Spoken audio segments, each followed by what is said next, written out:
warahmatullahi wabarakatuh. Salam sejahtera untuk kita semua.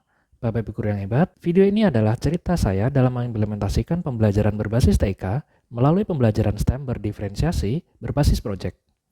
Saya Agung Fitriantoro, guru SMA Negeri 3 Salatiga, mengajar matematika di fase F. Diferensiasi pada pembelajaran ini lebih berfokus pada diferensiasi konten dan diferensiasi produk. Muatan teknologi dalam pembelajaran STEM yang saya lakukan adalah dengan menggunakan aplikasi ClassWiz dari Casio untuk membantu dalam pengolahan data, sehingga murid akan lebih fokus dalam pemecahan masalah serta pengambilan keputusan. Pada praktik pembelajaran ini, saya mengambil topik pembelajaran analisis data bivariat dengan capaian pembelajaran sebagai berikut. Sedangkan tujuan pembelajarannya adalah dapat secara kritis menemukan hubungan ukuran suatu bagian tubuh dengan ukuran bagian tubuh lainnya menggunakan analisis korelasi dan juga analisis regresi. Serta pada akhirnya dapat merancang size chart ukuran pakaian secara akurat sesuai dengan hasil analisis korelasi dan regresi. Asesmen yang digunakan dalam pembelajaran ini antara lain asesmen kemampuan awal, asesmen unjuk kinerja, dan asesmen sumatif. Asesmen awal digunakan untuk memetakan kesiapan belajar murid sehingga diperoleh profil murid dengan kesiapan belajar yang tinggi, sedang, ataupun rendah. Hal ini dilakukan agar dapat memetakan kelompok secara heterogen. Untuk alur diferensiasi secara garis besar dimulai dengan mini lesson, yaitu memberikan pembelajaran secara klasikal. Dalam kesempatan ini, saya menggunakannya untuk membahas materi prasyarat yang sebelumnya digunakan dalam tes kemampuan awal. Untuk diferensiasi konten, saya menggunakan buku teks atau buku paket sebagai alternatif bahan belajar.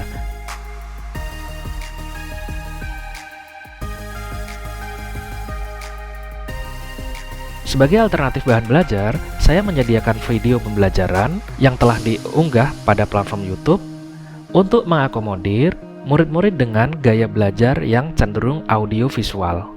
Kemudian untuk diferensiasi produk, saya memberikan keleluasaan untuk murid dalam mengekspresikan atau menyajikan karya hasil belajarnya baik berupa gambar manual ataupun melalui konten digital.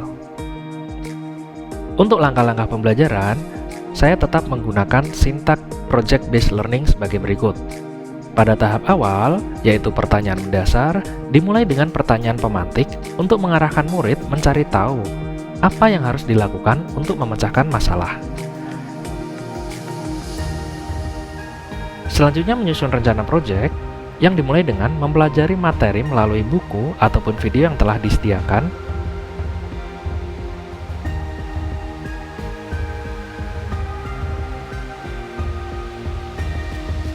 Selanjutnya membagi tugas antar anggota kelompok, berbagi peran, hingga menyiapkan alat-alat dan bahan yang dibutuhkan.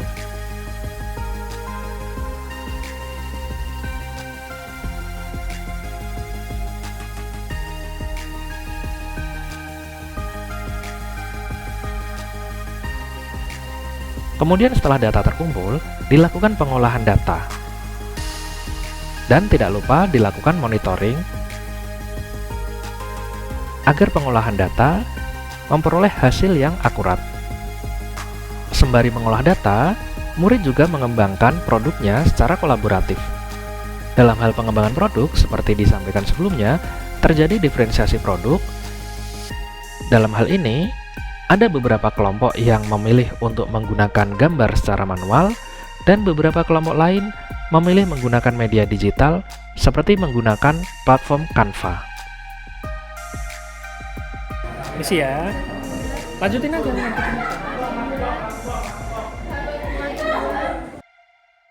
Hingga waktu yang ditentukan tiba, murid menyajikan produknya di depan kelas untuk memperoleh umpan balik baik dari guru maupun teman-temannya. Dan di bagian akhir pembelajaran, dilakukan refleksi pembelajaran menggunakan Six Head Reflection. Demikian praktik pembelajaran yang saya lakukan. Terima kasih sudah menonton. Wassalamualaikum warahmatullahi wabarakatuh.